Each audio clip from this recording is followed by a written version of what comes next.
So does Georgia have the ability? Does it have the talent to beat everybody in the SEC East by double digits? That's what one guest on Paul Feinbaum's show said around the 4th of July. I'm just now getting to this.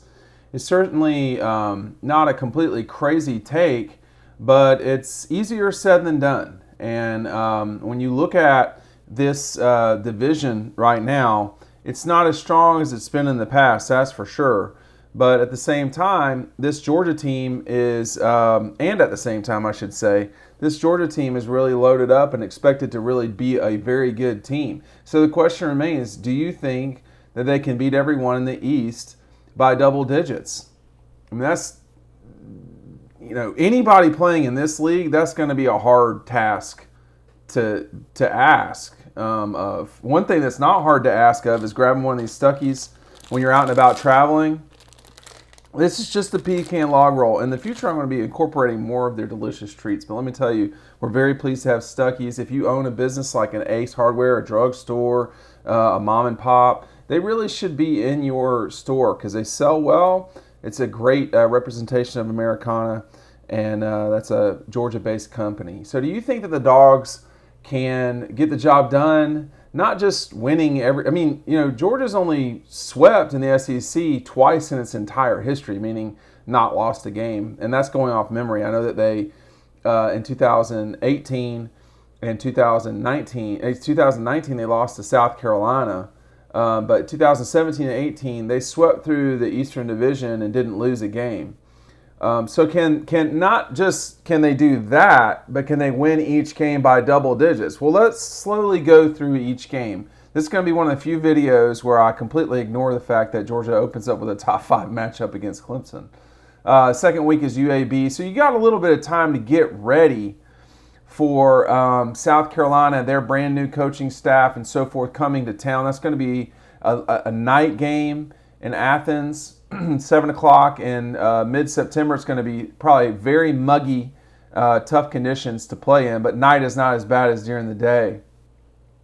With that said, I don't see how South Carolina beats Georgia, but winning by 10 points, you would expect that Georgia would win that game by double digits. It's not, aside from the upset in 2019. Georgia and Carolina's games have really not been uber competitive. I think honestly, their 17 game from Carolina was probably one of the better games that Carolina's played lately. But generally speaking, Carolina has played well versus Georgia versus the way they played against other teams.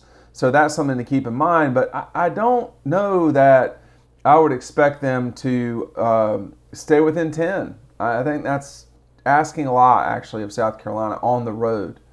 At Vanderbilt, that's really it's going to be a Georgia partisan crowd in Nashville. I think Vanderbilt is going to have a hard time sticking within 10 of Georgia. Another coaching change there for Vandy, and it's just not in the cards right now for Vanderbilt. I mean, they did not play Georgia this past season. The year before that, the opener in 2019 was not really a competitive game. It wasn't a blowout the way that, technically I guess it would be considered a blowout, but I think it was 31-6. Yeah, that's probably a blowout, I guess, but it wasn't what it could have been.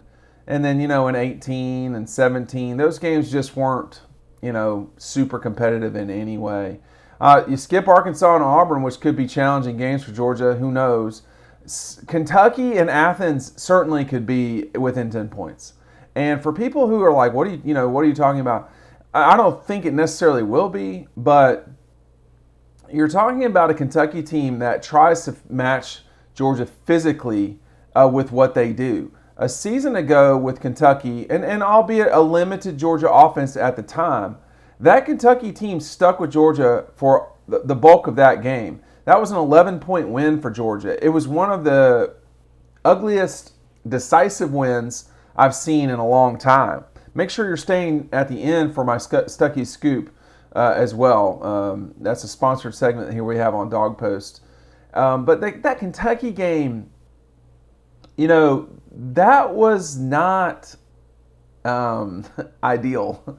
it was two teams basically throwing rocks at each other for 60 minutes. It looked like Georgia was just going to come down and grind them up.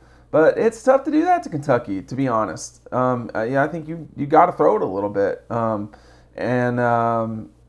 Georgia couldn't execute that. And so that's when they knew they were having a challenge. Then you got the game. You got an off week, and you got Florida. I mean, you're talking about double digits on the Gators. Look, Georgia and the Gators have played every year since forever. Dan Mullen has played Georgia 17, 18, 19, 20. And two of those games, he was handled pretty easily. One game was a win, and one game was a 7-point win for Georgia. So to say Georgia just go down there and handle the Gators by 10 or more, I mean, I just am not naive like that. I don't fall into that category of naivete. I've been around college football and sports in college, having played them long enough to know that when you're playing your arch rival, I just, the trap of all of this is the way that it's being said. Georgia has the talent to beat everyone in the SEC East by double digits. You could say that about Florida too. I mean, just being honest, if Georgia has a bad day, yeah, Florida can win by 10 or more. They won by 10 or more last year. It's not the same team, I know, but this is what writers and thinking, the talking heads do is they kind of put the bridge too far out there.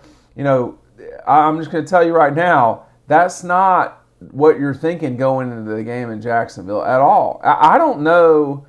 I think Alabama last year, but Bama doesn't usually just skirt through its competition like that. And then people were going to say, well, the West is a lot more difficult. Well, yeah, it is. But, it's it's all relative.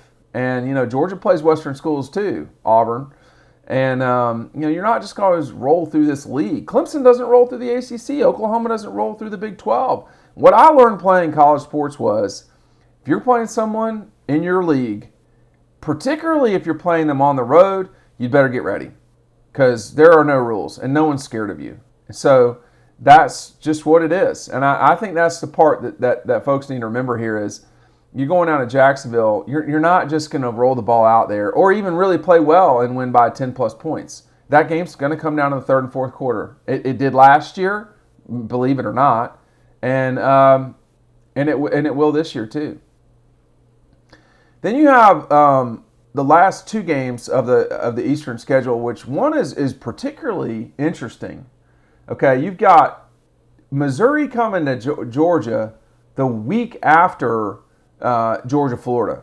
A lot of people are going to say this is a tricky game, which I would agree with them. Now, I was one of two reporters who managed to go out to Columbia, Missouri, in the freezing cold, 30-something degree weather, raining. It was awful last year.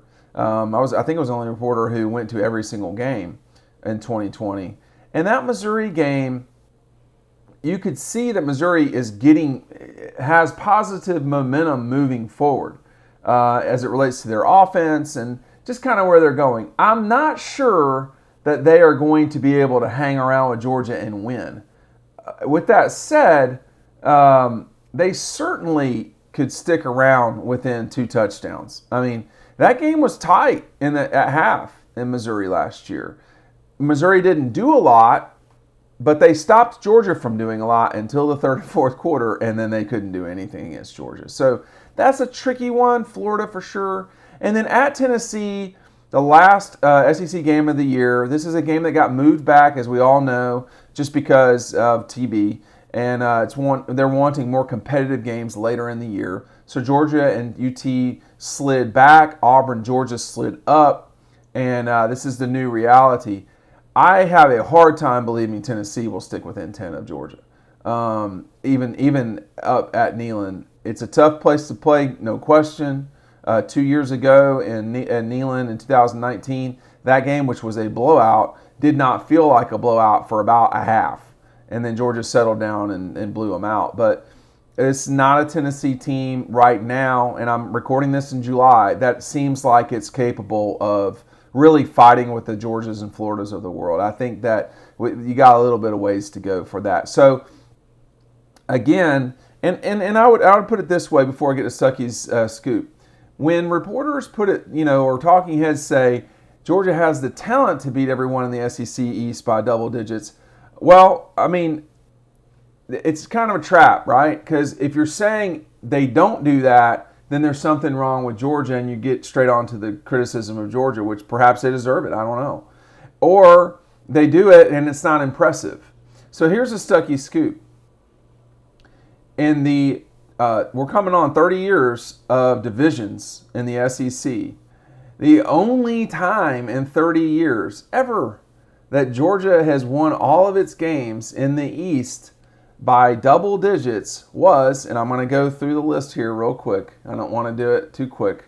Was 2018 was the last time, and the score of those games was 41-17 over Carolina, and then a 14-point win over Mizzou, a lopsided win over Tennessee, lopsided over Vandy, a 19-point win over the Gators, and then a 17-point win over Kentucky. That was in 2018. In 2017, Georgia only beat everyone in the SEC East by double digits as well. Those scores were 41-0 over Tennessee. Vanderbilt was demolished 45-15.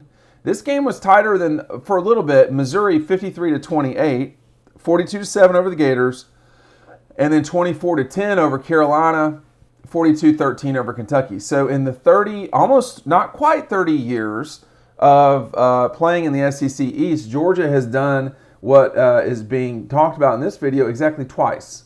So it's not easy to do, and it's not common. In 19, they straight up lost the game.